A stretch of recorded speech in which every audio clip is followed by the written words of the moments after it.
What's up, everybody? I hope you will join us today as we go back in history. Yes, 20 years of history. My wife, Tiffany, joins me. Always honored and excited to have her with me. We're going to share some tears, maybe some laughs, just a lot of memories of the last 20 years. This week, we hit the big 20-year milestone with our marriage and just wanted to celebrate with you guys and just talk about some of the pros and more pros than cons of marriage. So I hope you would join us and enjoy this episode. All that and more happening right after this.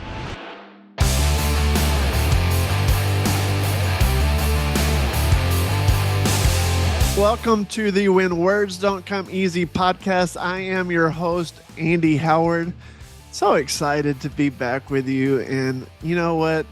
This is a very special episode. In fact, this one's going to be one of those that I really don't know how it's going to go. There is no plan for this one other than the fact that this is 20 years, you guys. So before I get ahead of myself, let me just go ahead and bring on my special guest. You know her, you love her. It's the very on, or my very on, our very on. I don't know. Let's just bring on Miss Tiffany Howard. Well, I'm glad to be here. Yes, we do not know how this is going to, well, it's going to be awesome because it's that. It's going to be amazing. But there's really no plan. It's kind of like Seinfeld. It's a show about nothing, and this will be a show about nothing, but it will be amazing. It will be. This week was very huge for us. A couple of days ago, 20 years of marriage we are celebrating. Gosh, there were probably days for you or you didn't imagine being married to me for 20 years. I'm kidding. I hope. No, I did. Now, I will say that, and I don't know about anyone listening if you've been married as long as we have, but I remember when we first got together, Andy's brother and his sister-in-law had been married I don't know, they were probably like 15 years or something. And I thought they're ancient. And now here we are at 20 years. So I think we're ancient. But we are not ancient, but they are. And that's what's wild how that happens. The older we get, the younger we get, but everyone else keeps aging. Yes. I'm totally being silly. But anyway, it's going to be a fun episode. What we're going to do, it's going to be a two-parter. So you'll have to come back next week to hear the rest of it, the rest of the story, as they say. But this particular one, there's going to be a lot of trips down memory lane. We're just going to go and have fun with some of our, I guess, highlights or even lowlights of the first 20 years.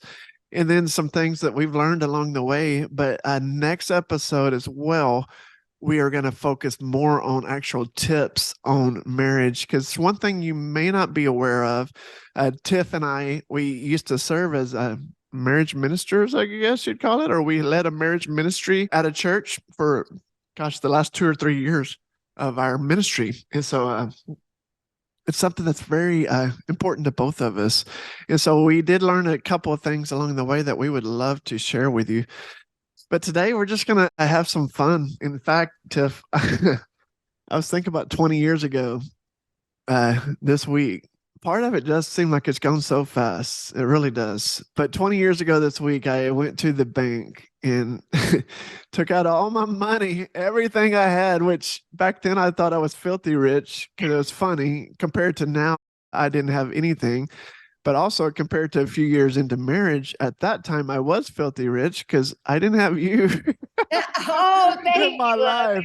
No, I'm kidding. I was a single dude who didn't need much. And you didn't have any bills because you live with your mama. I lived with my mama in the basement and would holler for meatloaf. And that's a reference that you either know or you don't. But anyways, I had it pretty good looking back. So anyways, I took all my money out. I'll never forget. I went, and it wasn't a whole lot back then, but I don't know, maybe $2,000 or $3,000, whatever I had saved up. And the lady's like, "Oh, what you doing? Where are you going?" I guess that was enough to ask questions. So I told her, "Oh, I'm getting married Saturday." "Oh, that's great. Well, where are you guys headed?" I said, "We're going to San Antonio." "Oh, we love San Antonio. What hotel are you staying at?" "We are staying at the Emily Morgan." "Oh, that's a fascinating hotel. It's haunted." And I was like, wow. I know some people are not very good at small talk, But that's not something I would have brought up within the first, I guess when you're just trying to get through the day as a bank teller, you just talk about anything. So I was like, oh, well, I just kind of took it and left it because I was like, yeah, whatever. She's kind of crazy. I don't believe in that stuff. So fast forward, we get married. It's about 5 hours from where we live to San Antonio. I know everyone knows everybody in Texas, but Texas is a pretty big place. So it was about 5 hour drive. We got there just in time because I think we had to be there by midnight. I guess they had weird rules back then. Nowadays they don't really care when you come And as long mind as you pay you, them. I don't know if you're going to say this, so I'm going to tell you. We Okay. kind of had our first spat on the hunt. Well, okay, listen, we dated for how many years did we date before you got A married? good 3 years. Yeah, at least probably three, maybe Four. more. See, we're probably going to Anyways, fight right now. listen, no, we had some Listen, spats over Linda. those 4 years, but Yes. on the way to San Antonio, we were so stressed because we had to be there by midnight. And one thing about my dear husband, I love him and it's endearing and all the things, but he is not good at directions. He gets lost. Let's take us back to 20 years ago when I had about 39 sheets of paper from MapsQuest that they gave me to get to this location. That is very true. And we ended up, I we were like mean, down to the wire. We had like 5 minutes until midnight. And we went in the wrong direction into a very it unsafe was part of San shady, Antonio. shady San Antonio is what we stumbled into at first. So, anyways, but Well, we yeah, had our thank first God for spat over whoever that. came up with these little fancy digital maps that we all have nowadays, or at least I do, because I still can't find Walmart or whatever. I don't know what I'm looking for. It saved a lot of marriages, I have a feeling, because It we were has. spat then. So, But yes, we our made it. first fight after marriage was because I couldn't find our hotel. Anyways, I don't even remember that. That's so funny. So I'm glad you remember that. But so we got there, and I had got a very nice room. I am a romantic, believe it or not. For those who don't know, I have drawn the line at Hallmark. I hate Christmas season when I love Hallmark. It's the because only romantic Tiff thing will I turn have. on all the Hallmark movies, and I can tell you exactly how it's going to end, how it starts, and about the guy that comes back to town who marries the daughter of the big. Never mind. Moving on. I will say I don't have a romantic bone in my body. Andy has that, but I do love Hallmark movies. Only at Uh, Christmas. so we're the opposite there. Yeah. But so I had got this at the time nicest room we could ever dream of having. And I'll tell you this now because it leads to another part of the story. But I had ordered like this romance package. I think it was like chocolate covered strawberries. And so that was part of it. And they were out on the bed and stuff as we walk in. So cool. Because later you find out, I thought that meant I looked up and there was all these Snicker bars and Skittles and I thought, man, they really outdid themselves. And so this was really cool. I'll go ahead and tell you now. This is going to be a long story, but hey, just buckle up.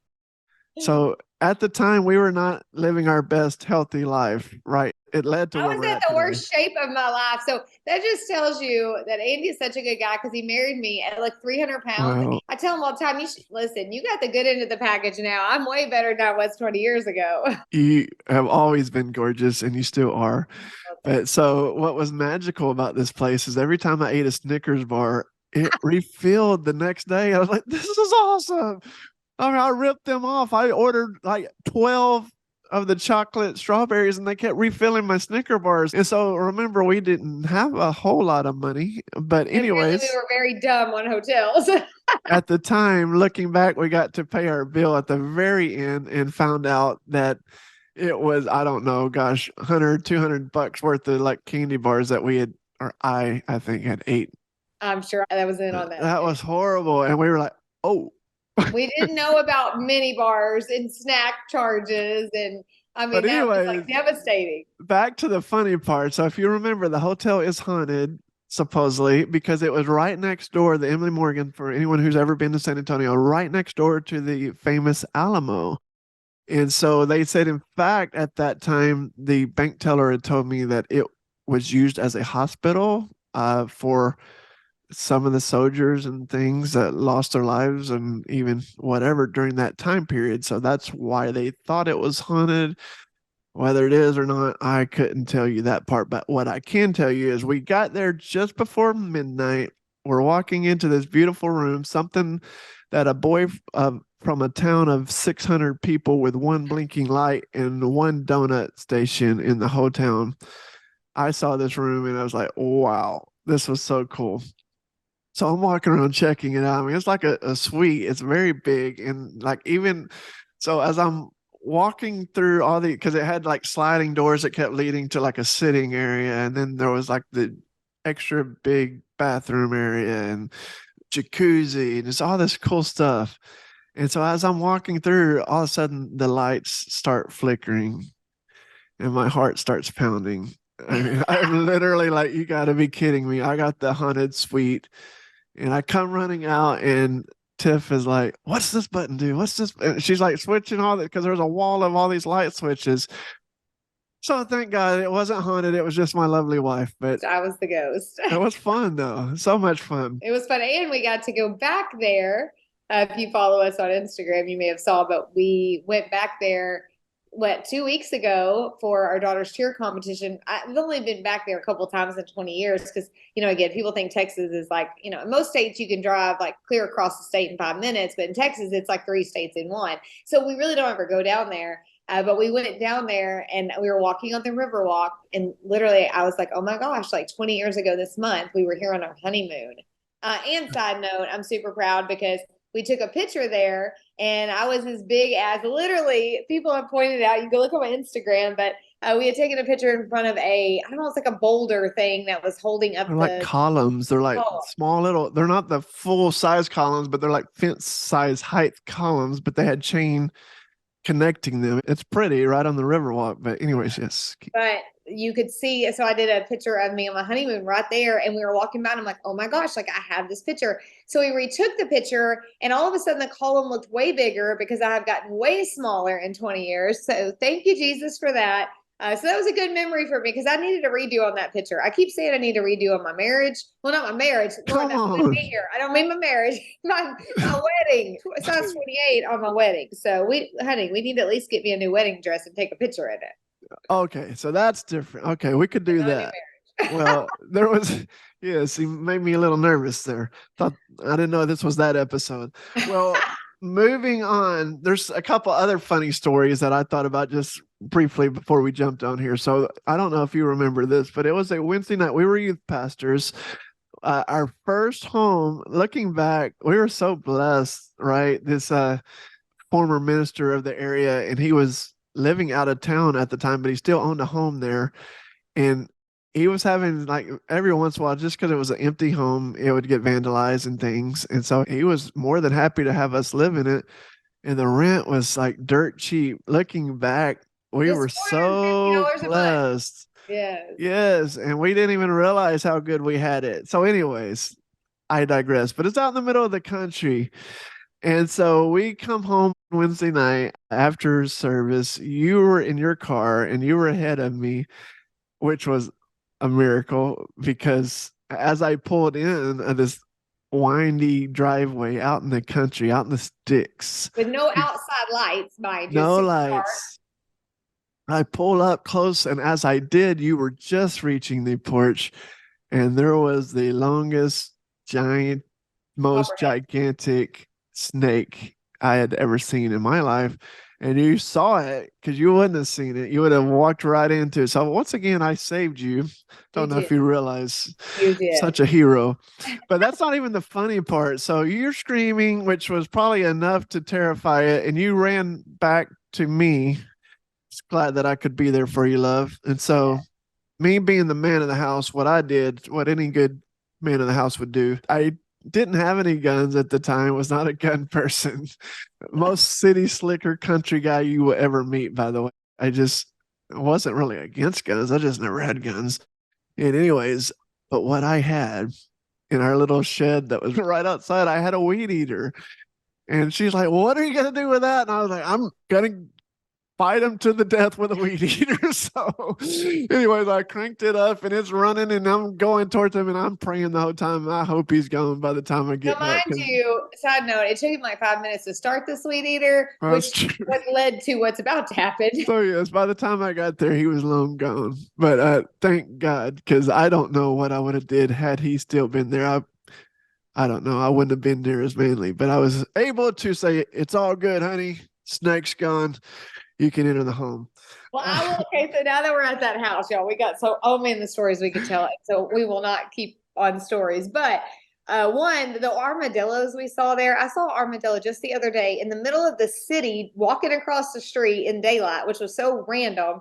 And I haven't seen an armadillo since we lived on that property. And we'd go outside, and they were always outside on our property at night, which was crazy. But I have to say this. So, if any of you that are old enough that remember 20 years ago, there was a show called Color Splash, and it was like where people switched houses and decorated each other. We saw the Color Splash guy at Disney once. He's We my did. favorite. I love him. I He's a don't Disney remember his fanatic. name, but He's a Disney fanatic like me, and so he even has Disney tattoos. He like has my heart for that. But anyways, I digress. yes. We loved that show, and on the show one time, okay, how was this ever cool, and how was I ever dumb enough to do this, or even think it would be neat? But in our living room, we did black and white, and oh y'all, this house was so old. I mean, we had the oldest carpet. It was so old, but I was trying to make it nice, and we were on a budget. And on the show, they took a clear glass vase. And yeah, Oh so it was hard no. boiled eggs in it for decor with these black sticks It sticking out. looked very cool Well, I mean, back at then, the 20 years ago. time. It Of course, did now look cool. who did that? And on the show, it was either hard boiled eggs that threw away immediately after the video, or they were fake eggs. Well, I didn't think about that. I mean, We I've never. learned this hard. All of a sudden, one day, I don't even know how long later, we smelt something, and I found, Not something. We smelled what death probably smells like. I mean, it was yeah. And if the anyone worst guessed what may smell. have happened, the eggs were hard boiled, and they turned into. We went over and went to look, and there was maggots all in And the clear vase. stench. Oh, It was horrible. Why didn't they give a disclaimer on that TV show that do not use hard boiled eggs for decor? Like, and I know y'all are thinking, why was she so dumb to do that? Why didn't well, she know? But because who it knows looked that cool. hard I boiled don't eggs turns into know. maggots? Yeah. I guess Anyway, we didn't know that. And that's how marriage is. There's a lot of things you just don't know until just you don't do know. it. And Right? even dating 4 years before we got married, you think we would know each other. But when you move in with someone, it's very different. Oh my gosh, we have to tell this story. I want to go back and tell them how we even met. Okay, y'all, this house has so many memories because we get home from our honeymoon. Oh, We this forgot was about this. classic. So we get home from our honeymoon, and my mom and dad had moved like a mattress in. We were so poor, had moved a mattress in. We didn't even have a frame for it yet. It was on the floor. And so the first night in our house, we're like asleep in the bed, and all of a sudden we wake up and there is no electricity. Like it's hot It as was so deathly quiet, though. That's why I woke up. So I knew because as long as I can remember, even to this day, you always have to have a fan on and are so loud. That was always a hard adjustment for me to even try to sleep, is because you always have to have some kind of white noise going. some of you So, ladies know we gotta anyways, have a fan. so it got so quiet and it was so sticky hot because here Horrible. in Texas, it only gets like a bit zillion degrees by then. This was early June because we had left. We got married on the 24th and went to a honeymoon, came back. So this is the 1st of June. So in Texas, very hot. So carry on. And now we're in like the middle of probably, well, we probably had like 50 acres of land. I mean, we're in the middle of nowhere. And If not you've only ever 50 acres seen of the land, Texas Chainsaw Massacre, it looks a lot like that. and that was what was going on, well, in Andy's head. And so all of a sudden we're like, well, we have to go down the hall to figure out what is going on. Here's what I learned, Andy. Y'all ready? 4 years of dating, never knew this. Here we go.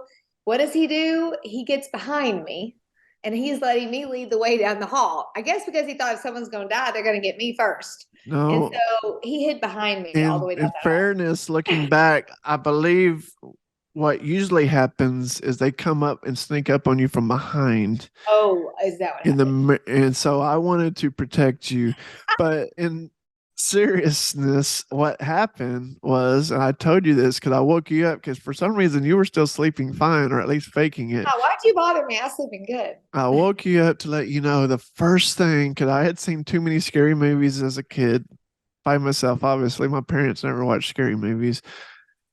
But the first thing they did when they were going, like the bad guy was coming to kill you, he would kill the electricity. And I was like, Tiff, they're here. The electricity is gone. It was getting hot. They're here to get us. And so I was terrified. Yes, I may have chickened out and hid behind you as we went to look for the And bad that's when guy. I became a gun person right away because I thought Andy is not going to help, so we need some guns. We in Texas. We actually didn't get them right then, but we No. now are gun owners. But I digress. But I will say what we found out the next day when the electric company came out was that a squirrel had pretty much Flying squirrel. flying squirrel had flown in to the electrical There's wire. this like little spring fuse, and I didn't know this, but it's literally only that big. If you're watching, if you're listening to the audio, you need to watch on YouTube for this one. But it's that big. It's, gosh, I don't know, maybe 5 inches, literally 5 to 6 inches. So you had to hit it perfectly. But anyways, he was dead. The next day when they came, he was fried. He And he hit was that still fuse. stuck on the electrical line, which is what's crazy. Like, And yes, and so so, he anyways, knocked we it. digress. So, anyways, yes, but I survived. But We did. so many good stories to look back on. So many highs, so many lows, some positive ones. I don't know if you remember this, Oh, go ahead. but when we went to church one time, and we were by this point, this was many years later, so we were already in Forney at this time, but didn't have any money. I went very heavy to service, and needed like $497, if I remember right. It was a lot of money, but it was that specific, had to have it, had no other sources. We had tried every source, no possible way of coming up with this money. And so I was down to, well, tomorrow we lose our home, basically, is what I felt like. So you're trying to focus on God, but it's very heavy.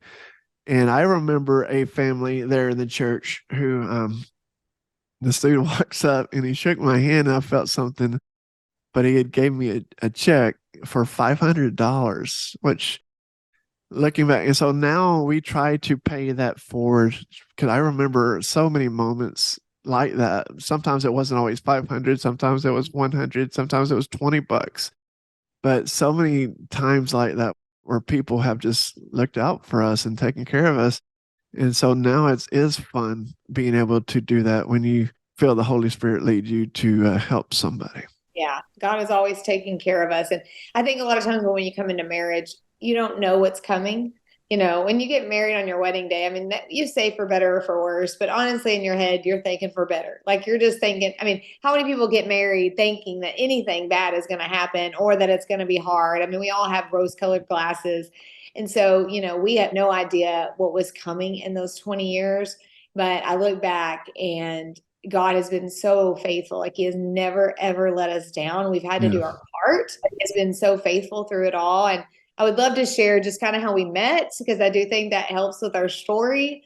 And it honestly shows the power of prayer too. And so I want to say this. I told Andy that, we are actually, our twins are 10, and we are worried about, not worried, but the dating phase will be coming at some point. Even now, well, one of them's 10 going on 30, and one's 10 going on -10. I don't know how you say it. She's fine, which is awesome. With mommy and daddy. But she is fine with just being a child, a kid. She does not want to grow up. The other one is like, when can I move out? Like, when do I get to start driving? Like, when do I leave? Like, she's ready. So I don't know. I think it's like he's so good to us in that, because if I had just the one that wanted to move out already, I'd be like, oh my gosh, my heart can't take it. I mean, I know I have one that she's just independent. And in fact, I told Tiff the other day, and she was like, I know. But she is so much like Tiff. She's like, she looks just like me. not she acts just like her mama. personality. Yeah. But I want to give you hope for those of you who are in the dating phase, because we are, nervously anticipating. I mean, we homeschool our kids, so they don't have options for boys. And I'm just kidding. That's not why, but I'm very thankful for that. They're not surrounded by boys all the time. They can be cute online or whatever. But one thing I was thinking of when I was thinking about our marriage and how we met, I remember my mom told me, she said from the day she found out that she was pregnant with me, she prayed 3 things every single day. And they were that, one, I would have straight hair, because my mom had very curly hair that she hated, which I know these are small and seemingly unimportant things, but that's what I love about Jesus, is that he cares for the things we care for, even if they seem so material or not important. But she didn't want me to have to deal with blow dry my hair all the time like she did.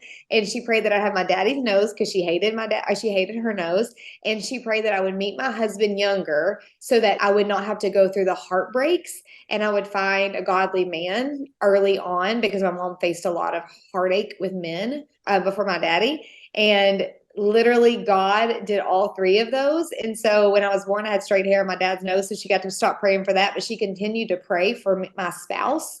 And so I just want you guys to know that as you're going into the dating phase, that God has your kids. As your kids are going through the dating phase. Oh, yeah. What did I say? I mean, well, as you're going through the dating Yeah, phase, it's as in your the kids. today.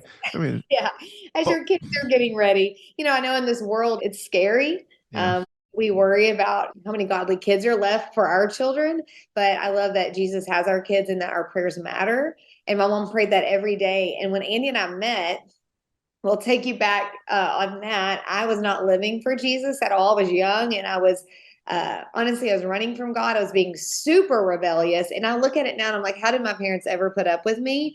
But I was listening to Marilyn Manson. I was listening to Nine Inch Nails, like all these hardcore things, honestly, trying to find my identity. I didn't feel like I fit in anywhere. I struggled with weight.